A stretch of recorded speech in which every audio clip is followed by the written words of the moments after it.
ദൈവത്തിൻ്റെ അതിപരിശുദ്ധമായ നാമം വാഴ്ത്തപ്പെടുമാറാകട്ടെ. വീണ്ടും ഒരു പുതിയ പ്രഭാതം കൂടെ കാണുവാൻ ആയുസ്സും ആരോഗ്യവും ദൈവം നമുക്ക് നൽകിയല്ലോ. ഈ പുതിയ ദിനത്തിലെ നമ്മുടെ വായന ഭാഗം സദൃശവാക്യങ്ങൾ 29 മുതൽ 31 വരെയുള്ള അധ്യായങ്ങളാകുന്നു. ഇന്നത്തെ കുറിവാക്യം യെശയ്യാ പ്രവചനം 2-ാം അധ്യായം 1-ാം വാക്യം. യെശയ്യാവ് യഹൂദായെയും യെരുശലേമിനെയും പറ്റി ദർശിച്ച വചനം. വലിയ പ്രവാചകന്മാരിൽ ഒരാളായിരുന്നു യെശയ്യാവ്. യെശയ്യാ പ്രവചനം 1-ാം അധ്യായത്തിൽ നിന്നും ആമോസ് ആണ് യെശയ്യാവിൻ്റെ പിതാവെന്നും യഹൂദ രാജാക്കന്മാരായ ഉസിയാവ്, യോഥാം, ആഹാസ്, യഹിസ്കിയാവ് എന്നിവരുടെ കാലത്താണ് യെശയ്യാ പ്രവാചകൻ ശുശ്രൂഷ നടത്തിയിരുന്നത് എന്നും കാണുന്നു. വളരെ ഉയർന്ന ഒരു യഹൂദ കുടുംബത്തിലാണ് യെശയ്യാവ് ജനിച്ചത് എന്നും കൊട്ടാരത്തിൽ രാജകുമാരന്മാരോടൊപ്പം വളർത്തപ്പെടുകയും നല്ല വിദ്യാഭ്യാസം ലഭിച്ചിരുന്നു എന്നും പറയപ്പെടുന്നു. എന്നാൽ യെശയ്യാ പ്രവചനം 8-ാം അധ്യായം 3-ാം വാക്യത്തിൽ നിന്നും ഇദ്ദേഹത്തിൻ്റെ ഭാര്യയും ഒരു പ്രവാചകി ആയിരുന്നു എന്നും ഇവർക്ക് ഷെയാർ യാശൂബ്, മഹേർ ഷാലാൽ, ഹാഷ്ബസ് ഇങ്ങനെ 2 പുത്രന്മാർ ഉള്ളതായും കാണപ്പെടുന്നു. 7-ാം അധ്യായം 3-ാം വാക്യത്തിലും 8-ാം അധ്യായം 3-ാം വാക്യത്തിലുമാണ് ഇവ നമുക്ക് കാണുവാനായിട്ട് സാധിക്കുന്നത്.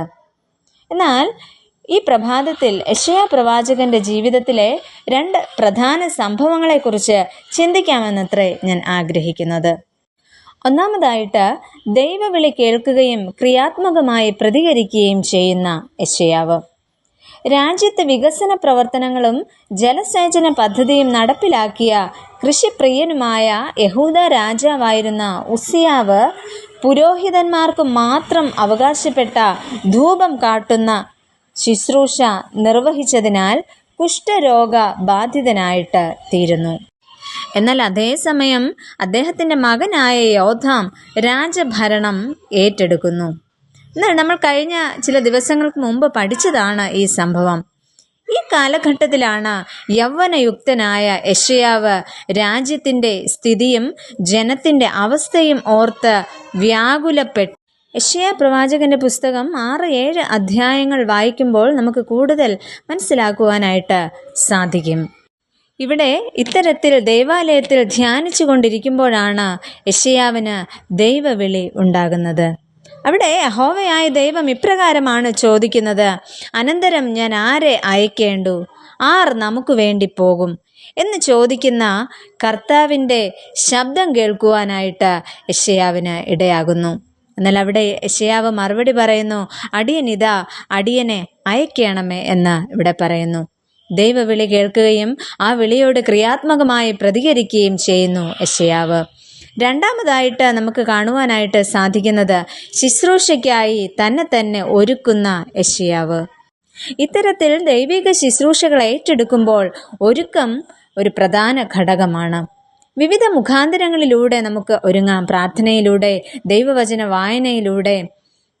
ന്യായാധിപന്മാരെ കുറിച്ച് പഠിച്ചപ്പോൾ നമ്മൾ പഠിച്ചതാണ് നാസീർ വ്രതത്തിലൂടെയൊക്കെ ഉള്ളതായ ഒരുക്കം.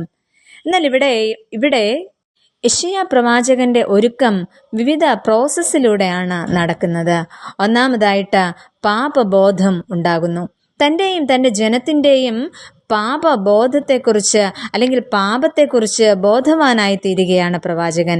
രണ്ടാമതായിട്ട് ആ പാപം ദൈവസന്നിധിയിൽ ഏറ്റുപറയുന്നു.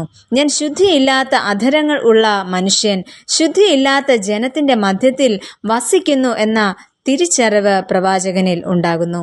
മൂന്നാമതായിട്ട് ശുദ്ധീകരണം. സാറാഫ് തീക്കനൽ എടുത്തുകൊണ്ടുവന്ന അധരങ്ങളിൽ തൊടുവിച്ച് പ്രവാചകനെ ശുദ്ധി വരുത്തുന്നതായിട്ട് നമ്മൾ കാണുന്നു. നാലാമതായിട്ട് ഒരു സമർപ്പണം ഉണ്ടാകുന്നു. ശുശ്രൂഷയ്ക്കായി തന്നെ അവിടെ സമർപ്പിക്കുന്നു. അതുകൊണ്ടാണ് പ്രവാചകന് ഇപ്രകാരം പറയുവാൻ സാധിച്ചത്: അടിയനിതാ, അടിയനെ അയക്കണമേ എന്ന്. അഞ്ചാമതായിട്ട് നമ്മൾ അവിടെ കാണുന്നത് ആ ദൗത്യം അദ്ദേഹം നിർവഹിക്കപ്പെടുന്നു.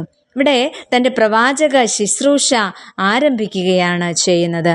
അങ്ങനെയെങ്കിൽ ദൈവത്തിൻ്റെ സ്വന്തം ജനമായ നമുക്കും ദൈവത്തിൻ്റെ പുരോഹിത വർഗമായ നമുക്കും ഈ ശുശ്രൂഷ തുടർന്നു കൊണ്ടുപോകുവാനായിട്ട് സാധിക്കണം.